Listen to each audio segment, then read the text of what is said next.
Hello good morning everyone. I hope आप सभी अच्छे होंगे और स्वस्थ होंगे। पहले आप सभी को मेरा नमस्ते। आप सभी का स्वागत है एपीएस ऑनलाइन कोचिंग में। आज हम हिंदी क्लास 10th में देखेंगे जो खंड काव्य पूछे जाते हैं। उसमें पूछे जाते हैं प्रथम सर्ग लिखिए, द्वितीय सर्ग लिखिए, तृतीय सर्ग लिखिए, चतुर्थ सर्ग लिखिए, सभी सर्ग पूछते हैं। और सर्ग से ज़्यादा इम्पॉर्टेंट है उसमें जो नायक है महाराणा प्रताप और उसमें जो अकबर की पुत्री हैं दौलत, उनके चरित्र चित्रण के बेस पे आप सभी से प्रश्न पूछता है यूपी बोर्ड। तो पहले आज हम शुरू करेंगे मेवाड़ मुकुट खंड काव्य के आधार पर नायिका का चरित्र चित्रण क्या है, ऐसे भी पूछता है। और ऐसे भी पूछता है मेवाड़ मुकुट खंड काव्य के आधार पर दौलत का चरित्र चित्रण। पहले आप सभी प्रश्न को समझे। मेवाड़ मुकुट खंड काव्य के आधार पर मेवाड़ मुकुट खंड काव्य के आधार पर नायिका का चरित्र चित्रण और मेवाड़ मुकुट खंड काव्य के आधार पर दौलत का चरित्र चित्रण। दौलत एक नायिका है उस मेवाड़ मुकुट में। पहले हम चलते हैं। आप पहले सेम लिखना है, ऐसे प्रश्नोत्तर नंबर 1 लिखना, फिर परिचय लिखना, परिचय के बाद लिखना मेवाड़ मुकुट खंड काव्य वीरता, राष्ट्र प्रेम और बलिदान की गाथा है जिसमें मेवाड़ के गौरवशाली इतिहास को दर्शाया गया है। इस काव्य में दौलत को एक महत्वपूर्ण लेकिन द्विअर्थी तत्व के रूप में चित्रित किया गया है। यह धन और संपत्ति के प्रतीक के रूप में एक ओर सुविधा और शक्ति प्रदान करता है और दूसरी ओर लाभ और विश्वासघात और नैतिक पतन का कारण भी बनता है। ऐसे लिखेंगे।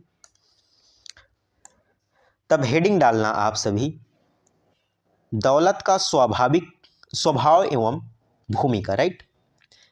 इसको फर्स्ट हेडिंग डालना। तब लिखना मेवाड़ मुकुट में दौलत का चरित्र चित्रण, मतलब चित्रण एक ऐसे चरित्र के रूप में किया गया है जो दो ध्रुवी स्वरूप धारण करता है। एक ओर राष्ट्र के निर्माण और समृद्धि में सहायक है, वहीं दूसरी ओर कुटिलता, लालच और देशद्रोह को भी जन्म देता है, राइट।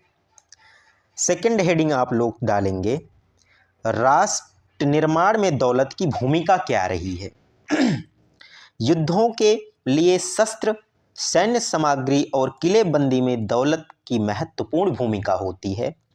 दानवीरता और राजधर्म के निर्वहन में धन एक साधन के रूप में काम करता है। एक आदर्श शासक के हाथों में दौलत प्रजा के कल्याण के लिए उपयोग होती है।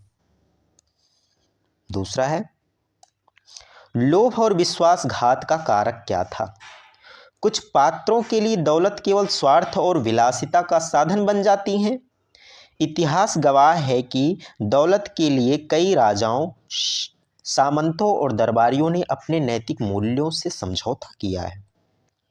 इस काव्य में यह दर्शाया गया कि दौलत के प्रलोभन में आकर कुछ व्यक्तियों ने अपने धर्म, कर्तव्य और मातृभूमि से विश्वासघात किया।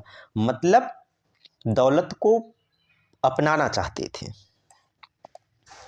दौलत का नैतिक संदेश क्या था। मेवाड़ मुकुट खंड काव्य हमें यह सिखाता है कि धन और साधन बनाना चाहिए, साध्य नहीं। जब दौलत नैतिकता और परोपकार के मार्ग पर चलती है तो यह समाज को समृद्धि बनाती है, लेकिन जब यह लोभ, विलासिता और अनैतिकता का रूप धारण कर लेती है तो यह पतन का कारण बन जाती है, और सत्य यही है। तब निष्कर्ष हम लिखेंगे लास्ट में, मेवाड़ मुकुट के अनुसार दौलत केवल बाहरी शक्ति नहीं थी, बल्कि यह व्यक्ति और समाज के चरित्र की परीक्षा भी थी। इसे अर्जित करने और खर्च करने का तरीका ही तय करता है कि यह किसी के लिए आशीर्वाद बन जाएगी या अभिशाप, श्राप हो जाएगी। यह काव्य में दौलत को केवल भौतिक संसाधन के रूप में नहीं, बल्कि मानवीय गुणों की कसौटी के रूप में भी देखा गया है। आई होप आप सभी को समझ में आया होगा मेवाड़ मुकुट खंड काव्य के आधार पर एक नायिका का चरित्र चित्रण क्या है, उसके चरित्र के बारे में हम लोगों ने क्या सीखा, क्या पढ़ा। आई होप आप सभी को समझ में आया होगा। अब हम मिलेंगे नेक्स्ट वीडियो में मेवाड़ मुकुट खंड काव्य के आधार पर एक नायक मतलब महाराणा प्रताप के चरित्र चित्रण को लेकर आएंगे, जो मोस्ट इम्पॉर्टेंट है। ए भी दौलत भी नायिका इम्पॉर्टेंट ही है। अगर प्लीज़ आपको कंटेंट अच्छा लगा हो, प्लीज़ चैनल को सब्सक्राइब करें, लाइक करें, शेयर करें। धन्यवाद।